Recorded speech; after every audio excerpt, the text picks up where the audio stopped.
우리 몸에 있는 체지방이 어떻게 저장되고 또 어떻게 사용되는지에 대해서 최대한 쉽고 간략하게 알아보도록 하겠습니다. 대략적인 내용을 이해하신다면 잘못 알려진 다이어트에 대한 속설에 속아서 헛수고를 하고 과장된 마케팅에 돈을 낭비한 일도 줄어들 겁니다. 우리 몸에 있는 체지방은 지방세포에 중성지방이 저장된 형태로 이루어져 있고, 이 중성지방은 글리세롤에 3개의 지방산이 결합된 구조를 가지고 있습니다. 중성지방에 대해서 좀 더 알아보자면, 일단 덩치가 커서 세포막을 통과할 수 없습니다. 그렇기 때문에 각종 기관에서 사용되기 위해서는 다시 분해되거나 재합성되는 과정을 계속 거쳐야 합니다. 분해 시에는 리파제라는 지방 분해 효소가 필요하죠.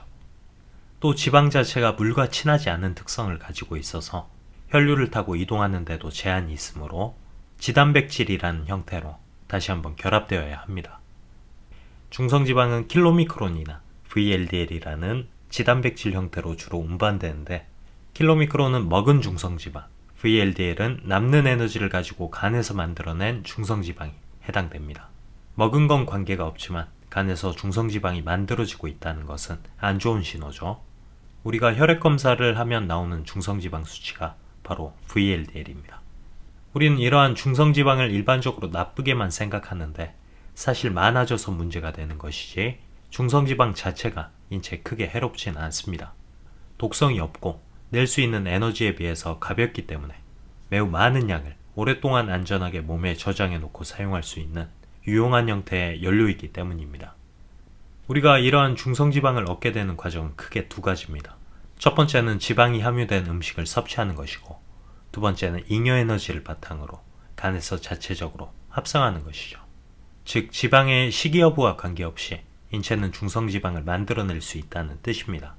하지만 이 중성지방이 아무 때나 남아돌고 시도 때도 없이 만들어져서 몸에 축적되어 살이 찌는 것은 아닙니다. 애초에 많이 먹었기 때문이죠.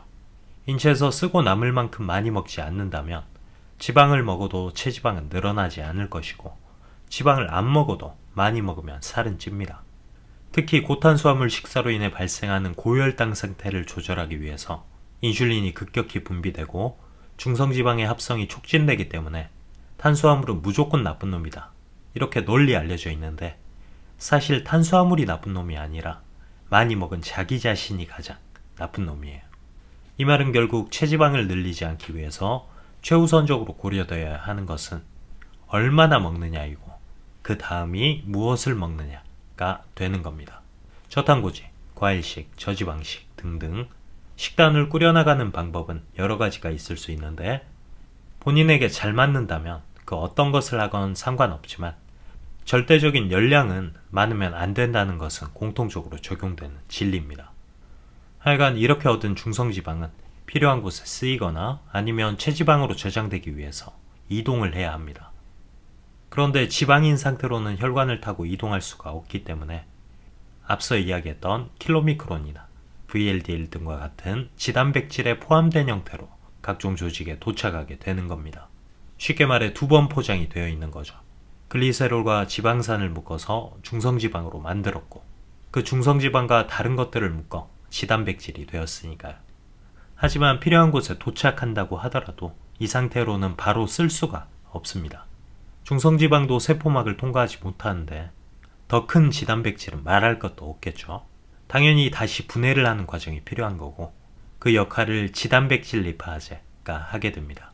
자잘하게 부셔서 그걸 세포 안에 들어갈 수 있게 해주면 그것을 다시 중성지방으로 저장하거나 아니면 필요한 곳에 쓸 수 있는 것이죠.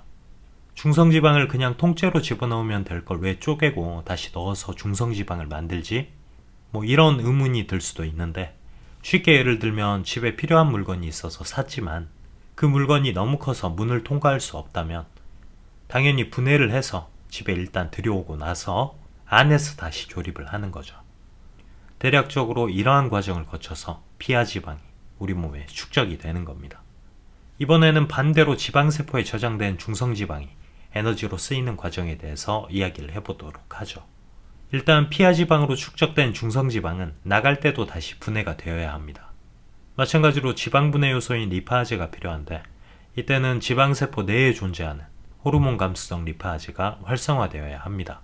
이름만 들어도 호르몬에 의해 반응하겠구나 하는 느낌이 오시죠? 인체의 이와 및 지방 대사에 관련된 호르몬들이 호르몬 감수성 리파아즈의 발현을 촉진합니다. 몇 가지 이야기를 하자면 뇌하수체의 성장 호르몬과 부신 피질 자극 호르몬, 부신의 코티졸, 에피네프린, 노르에피네프린, 췌장의 글루카곤 등등이 있습니다. 즉 지방을 에너지로 쓰기 위해서 인체의 사방팔방에서 각종 호르몬의 분비가 증폭되어야 한다는 뜻이고, 이것들은 당연히 혈관을 타고 이동할 것이며 혈액은 심장의 운동에 의해서 전신을 순환하고 있는 상태입니다. 이 말은 온몸의 지방에 영향을 미친다는 뜻이고, 결국 특정 부위 지방을 연소한다고 이상한 운동을 하는 것은 쓸데없는 짓이라는 겁니다. 전문성을 겸비한 유튜버들이 조회수가 그렇게 잘 나오는 무슨 살 빼는 운동, 이런 영상을 안 만드는 것은 이유가 있습니다. 지방세포에서 중성지방이 분해된다고 해도 그게 끝이 아닙니다. 지방은 혈류를 통해 흡수되었던 것처럼 나갈 때도 혈류로 방출되기 때문입니다. 우리 집에 있는 침대를 분해해서 옆집에 주고 싶다고 벽을 뚫어서 줄 수는 없잖아요. 다시 문으로 가지고 나가야 하고 또 누군가가 옮겨줘야 하는 겁니다. 혈류로 내보내진 중성지방은 글리세롤과 지방산으로 쪼개져 있는 상태가 되는데, 글리세롤은 간으로 가서 처리되고 지방산은 알부민 등과 같은 단백질과 결합해서 혈액을 타고 에너지가 필요한 곳으로 수송되어서 흡수됩니다. 우리가 말하는 건 근육세포가 되겠죠. 근육세포 안에서 지방산은 코엔자임 A와 결합해서 아세틸 코엔자임 A가 되고, 이것은 다시 L카르니틴에 의해 수송되어 미토콘드리아로 진입한 후 에너지를 발생시키는 과정을 거쳐 우리의 지방이 그제서야 사라지는 것이죠. 이게 체지방이 연소되는 일련의 과정입니다. 엄청난 지방연소 보조제로 널리 유통되는 L카르니틴이 지방연소에서 어느 정도의 비중을 차지하는지도 느껴지시죠? 단백질을 잘 섭취하고 있으면 카르니틴을 먹어도 지방연소에 별 도움이 안 되고, 설령 지방연소가 카르니틴의 부족으로 잘 되지 않는 것이라고 해도 사실은 카르니틴 뿐만이 아니라 인체 전반의 문제일 가능성이 높아서 차라리 단백질을 충분히 섭취하면 오히려 더 좋은 효과가 있을 겁니다.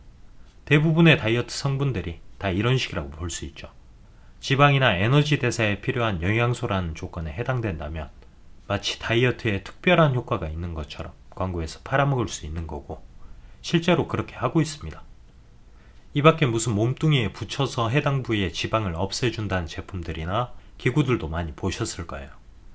개인적으로 그러한 제품들이 어떻게 중성지방의 결합을 깨는 것인지도 궁금합니다.